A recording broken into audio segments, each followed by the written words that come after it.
Morning. Um, Thought I'd show something a little different today. I've been doing more thumbnails for Into the Impossible, and since Remedy number 4 and Queen of the Abyss number 1 are both coming back from the printer tomorrow, I think should be shipping out today and then coming here tomorrow. I thought I would take a look at that, at Remedy 4 specifically, some of the process that I did for the thumbnails, because thumbnailing is a really important part of the process of making the comic. It's what I do after I finish the script.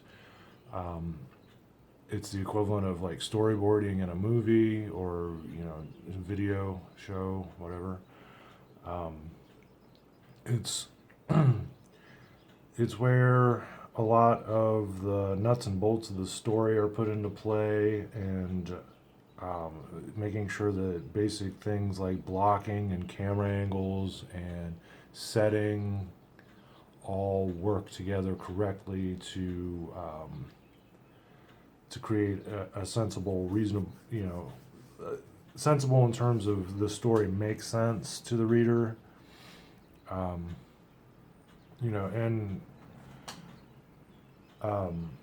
if things work at a thumbnail stage, then they are very probably going to work, not always, but very probably going to work on the finished page. Got my coffee. Morning, gorgeous. So I'm looking specifically here at the script for Remedy 4 pages 12 and 13, which is what I've got it all flipped to. It's pretty straightforward. Oh wait, you know what? I just realized this is the script for issue 5.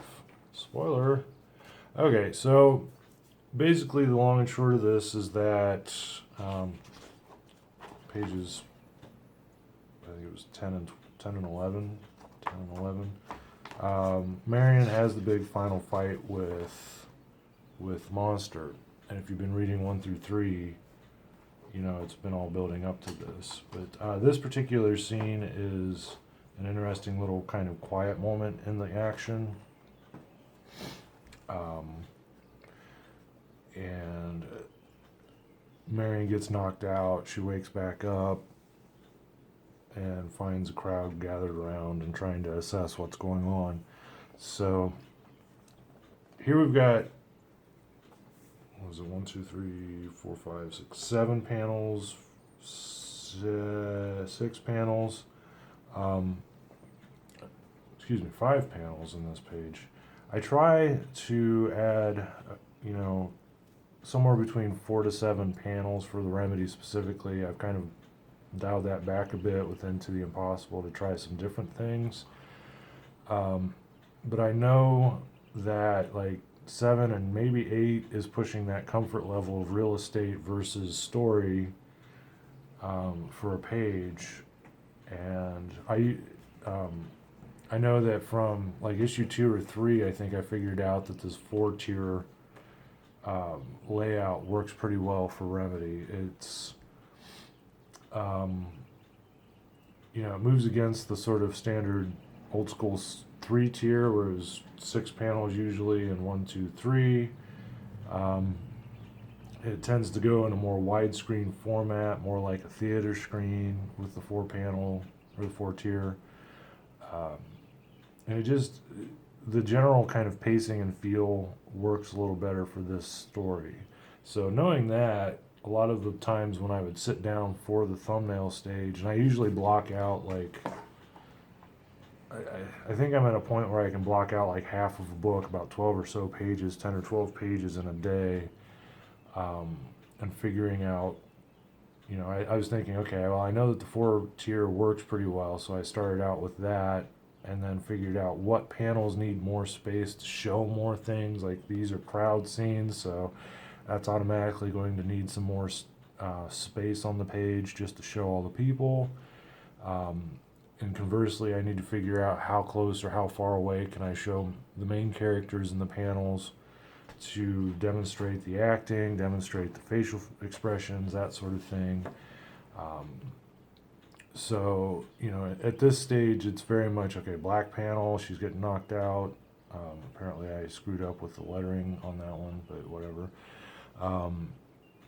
Here I got a close-up shot, which is kind of an unusual thing for having, because usually the first panels in the page, like here, are some sort of establishing shot, and that, especially when you move to a new scene, like here on page 14, it's a different location, so you need to show that, you need to show what's going on in that scene. You need to demonstrate how much time has passed. In some, even if you're not necessarily like saying, okay, like 3 minutes has passed, you can still hint at that sort of thing. It's still dark. It's still, fires going on or whatever else. So those are all things I take into consideration, especially because as a writer, I actually avoid using captions. I don't necessarily think that there's anything wrong with it. I just feel like there have been a lot of captions being used in first person voiceover narration, and it can help the story be a little more compressed. It can definitely get into the character's head a little bit more, but I feel like it's kind of an overused trope at this point. And I've been looking back at some of the older style third person narration that you saw in like the 70s and 80s, and up to the 70s and 80s, and really up to like Brian Bendis's runs on stuff. I think he was the one that kind of, if he wasn't directly responsible, he sort of ushered that mentality in. But yeah, like I haven't done any sort of captions in the Remedy at all, whether it's like marking locations or time passing or any of that. Very, very much by design. Just because I feel like it gives it a little more of that sort of television feel where it, when it's just dialogue for the copy, for the word balloons, it kind of pushes the story forward in a slightly different pacing. It's a little more the tone that I like.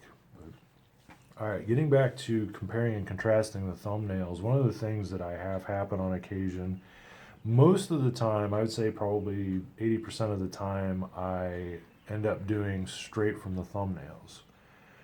So like this is a good example on page 12. Everything is almost dead on. I mean, there's some slight tweaks to the composition, some tweaks to the lettering, which I do lettering digitally. So that is the thing that tends to slide around the most from thumbnail to the printed page. And here you've got the black panel.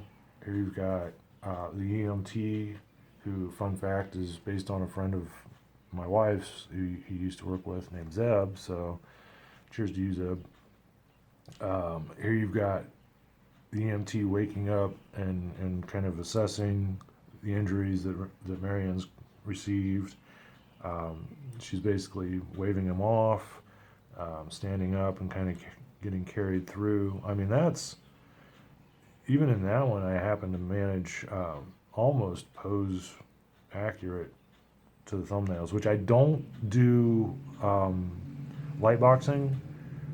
If I'm actually pretty straightforward with this process, so I just do this in pencil, and I've done it in inks as well, finished them in inks too, the thumbnails, but I just kind of look at it and assess what needs to move around while I'm penciling out the page, doing a layout, which I don't do super tight pencils, so I can get into that later. But there's no, I don't blow it up, and I don't there is a word, and I know it's out there, and I am not finding it. I don't enlarge digitally or whatever, print it out or any of that. The thumbnails, I just eyeball it on the page. Um, Mostly just because it keeps it a little fresher for me. I found that light boxing tends to, for my work especially, tends to make it feel a little stiffer. I have a light box. I've actually owned two of them, and I've always disliked using them. Just because they just it just stiffens up my work quite a bit. There are occasions where I'll use them for effect, but usually it's if I need like a mirror image or I'm using the same background over and over again, but I need to make subtle changes to it. I'll lay something out and work it out on the light box and then trace it off on the page. But like, here it's very basic, very simple. You can kind of get the idea of what's going on. 13, I did do a little bit of adjustment. And that happens on occasion when I'm in the breakdown stage, which is sort of the roughing in the whole page. I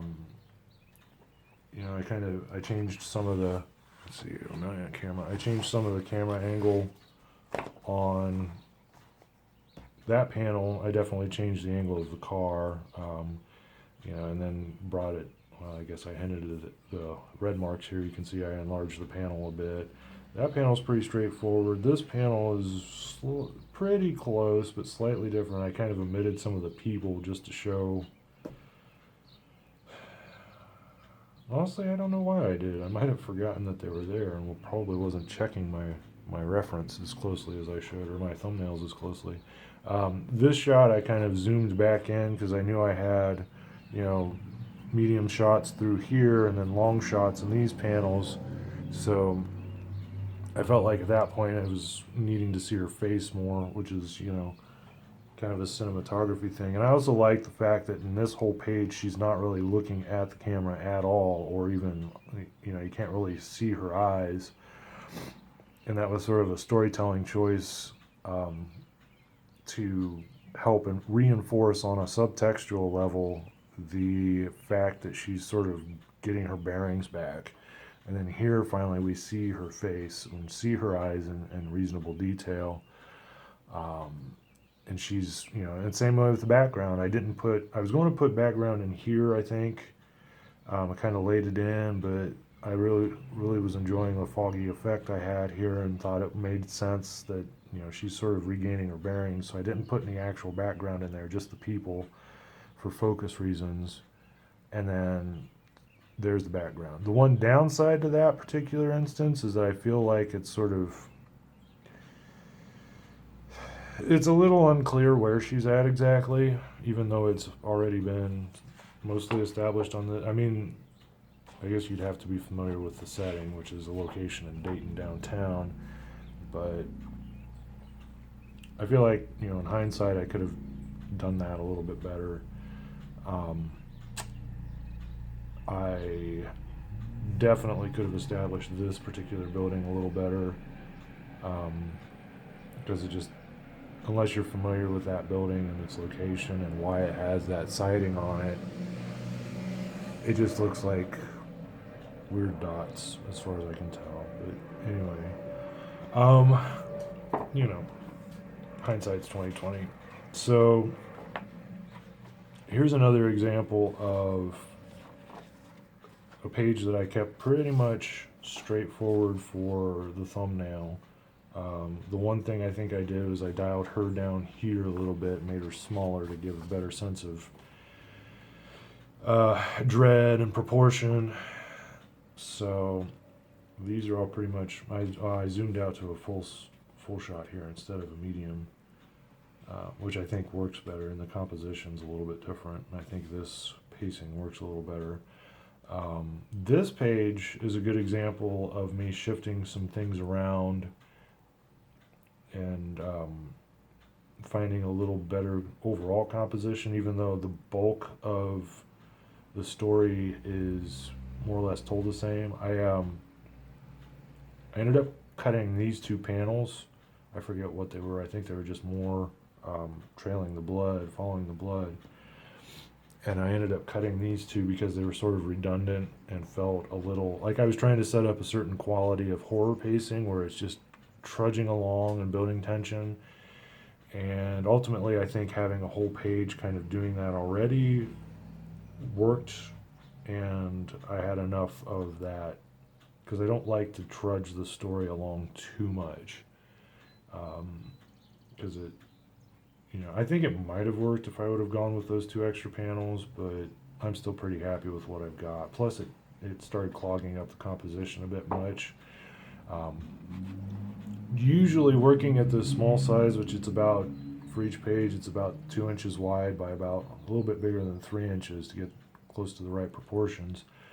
And I do them two, like this side by side, so I get the feeling of what each page or what each open set of pages looks like when the reader's looking at both of them together. And it also helps me calculate what is going on in the spine of the book. That way, stuff doesn't cause tangents from one page to the next, weird lines going across, whatnot. But this, I feel like compositionally, I probably would have clogged up the page a little bit too much with those two extra panels, and I needed bigger shots here to give them more impact, because it's like these two panels show really important parts, and they take up more than these 4 panels working together. This is one of the instances where I statted a background from one panel to the next. I think it was this panel I drew it in, and this panel I statted it, and just drew her figure here with the little swirly marks, and then in Photoshop pasted it in the back, using some masking techniques to clean it up. But I think in this panel I do still really like the composition here with her being shoved out of the panel. I felt like I think it was sort of aiming for a right to left movement. I don't think that really had as much impact, and having her that much dominating the whole panel, it really obscured what was happening behind her. Like, it's still fairly abstracted in the actual rendering, but looking at it, you can tell that it's a car, or what's left of a car. Hopefully, I guess that's not for me to say. So I made some adjustments, and this panel's pretty close. This panel's pretty close. I ended up pulling out her hands. That was sort of a real estate issue there with the word balloons, but I like how this ended up with a more extreme zoom from this smaller panel, this very small figure and face, to this much larger panel, and shifting from the angry look to the sad look. I thought that worked out nicely. So these are all considerations that I have when I'm even as early as taking notes on the story, because I try to visualize the story as much as I can while I'm scripting, while I'm writing it. Really getting my stupid camera flipped, didn't it? Damn it. All right. A little late to fix it now. These are all ideas that I have in my head while I'm visualizing the story, figuring out especially what beats would be the most appropriate things to use, what shots, and I'll write out the script and write stuff like medium shot, which is, let me see, like, I guess this is sort of a medium shot. That's a medium shot of her, because it's like waist up. Tight shot, like that one's a tight shot on her feet. This is a super tight shot on her fingers and nose. That sort of mentality. And this is a really long, wide shot. Okay, so this would qualify as a wide shot. This is a long shot.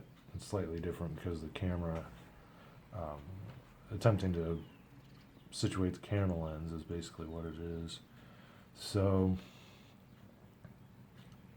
these are all things that I think about as early as the scripting stage, carry them through to the thumbnail stage, and then work them out on the paper. So hopefully by those 3 steps, I have a super strong idea of how each story scene will flow.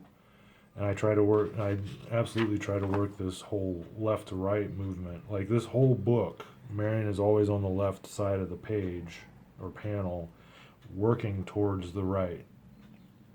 I did that deliberately, to build tension, to build the sense of her against an obstacle. In this case, it's Monster, Danny.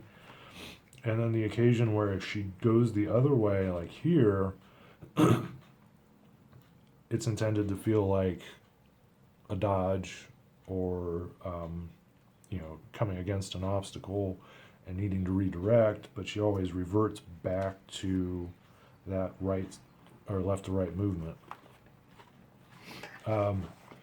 One of the other instances in this particular issue that I had to completely rework, where is it, page? Is that one, page 9? This was interesting because I went to my thumbnails and I don't remember if I had another attempt at sketching. This thumbnail, like you can still see how I was carrying through the 4 panel or the 4 tier. So it was like this scene, 1, 2, 3, 4, and it's very. Where am I in this? It's very 1, 2, 3, 4. All the panels are almost even, shape and size. The composition is very sort of diagrammatic. And it works well for this scene, but I got to this scene where I knew on page 9 I was going to have to really amp up the tension.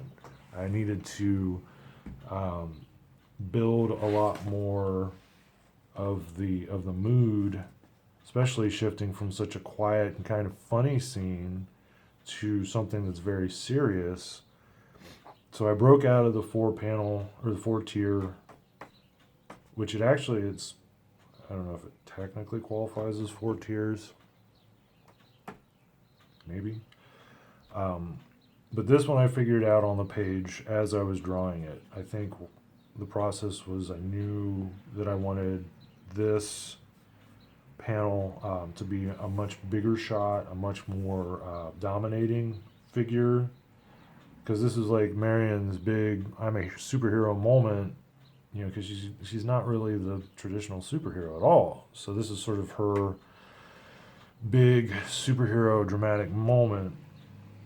But I also wanted to build in these sort of tension building quiet moments that she's like, I don't want to do this, but I have to. If I recall correctly, I started redesigning this page. I drew this. I think I inked it. I drew this, and I think I inked it right away. Maybe that one, and then these 2. And the background here and this panel, I really struggled with. I think it took me like another day just to figure out what I wanted to do with it. But I ended up trying a few different things for this panel and this background. I think I got the background first, and then I knew I needed to establish the car, otherwise it wouldn't make any sense that they're sitting in it in this shot, because I knew that I didn't have enough information here to be clear, and it's even worse because the balloons obscured quite a bit of it. So car, inside car, walking away from car, around the building, other shot from the other side of the building, and then her coming out. And this is one of those instances where it took doing it wrong a few times to really figure out how to do it right. And it's frustrating as all hell to go through that process sometimes, because it just feels like nothing's working. But I have to at least appreciate the process, because otherwise I wouldn't have gotten there. Honestly, this is one of my favorite pages out of this story, out of this book. So yeah, that's how it goes. Sometimes it's like the ones that are the most difficult pages to work on are the ones that feel the best afterwards, and I'm the most proud of. But yeah, I feel like the thumbnails were like they were capturing the story, but they just weren't capturing the energy, and that's a prime example of how composition is so critical and why I do the thumbnails to begin with, because the composition, um, getting that nailed down, understanding the storytelling, understanding the shots, the usage of shots. I think I ramped up the subtext here with, and actually I think I made it context in this because it went from Marion in the car with the cops behind her to vice versa, and it just immediately amplified the danger of the scene. And again, here with the shooting and whatnot. So this is all building tension in a handful of panels, because there's 1, 2, 3, 4, 5, 6 panels all together. So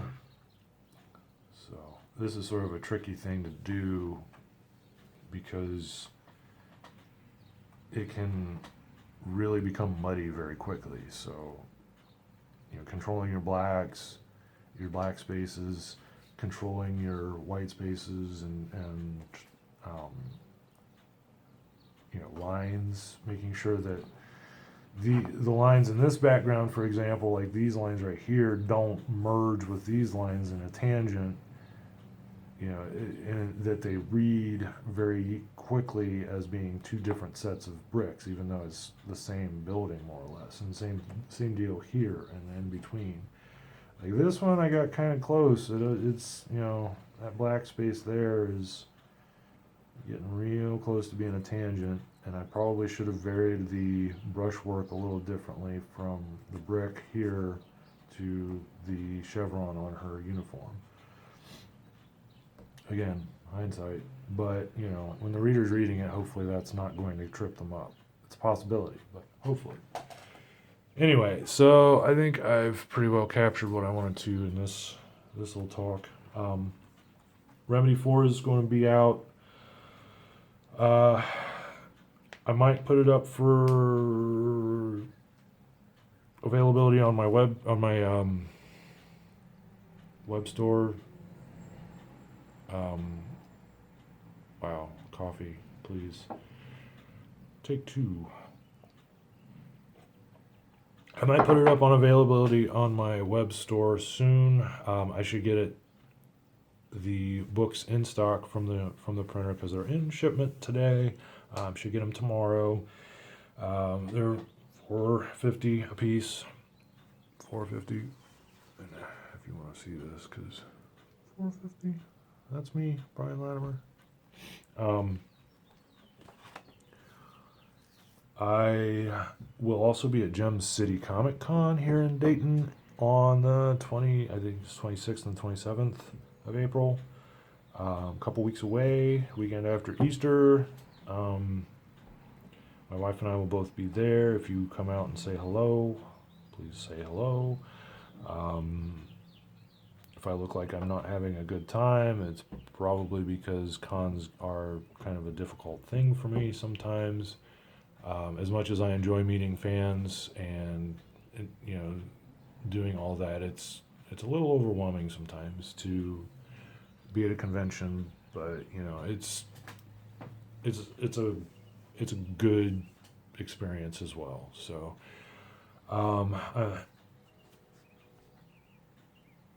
I hope that this was an educational situation. If you wanted to know more about what it takes to thumbnail a comic, it's a super important step in the process for me. I've been working towards being more focused on it and trying to be a little more preparatory because I felt like I was getting a bit lazy in some of my process. I have this mentality like, oh, if I just go to the page, I can do the composition on the page, which, there's lots of artists that are able to do that. and do it well, but I usually end up just noodling on stuff more than I should, and it's kind of a time waster, honestly. So while it seems like it would save energy and time, it ends up being the opposite. So um, that's how it works for me. Obviously, just one option in the set of abilities. But anyway, cheers. Thanks for watching. Give it a share. Give it a like. Give it a subscription. Um, Comment if you want to see anything specifically. I think now that I'm getting into the thumbnail stage for Into the Impossible, I might show a bit of that as I'm doing it, and walk through some of the thought process behind it a little deeper. And then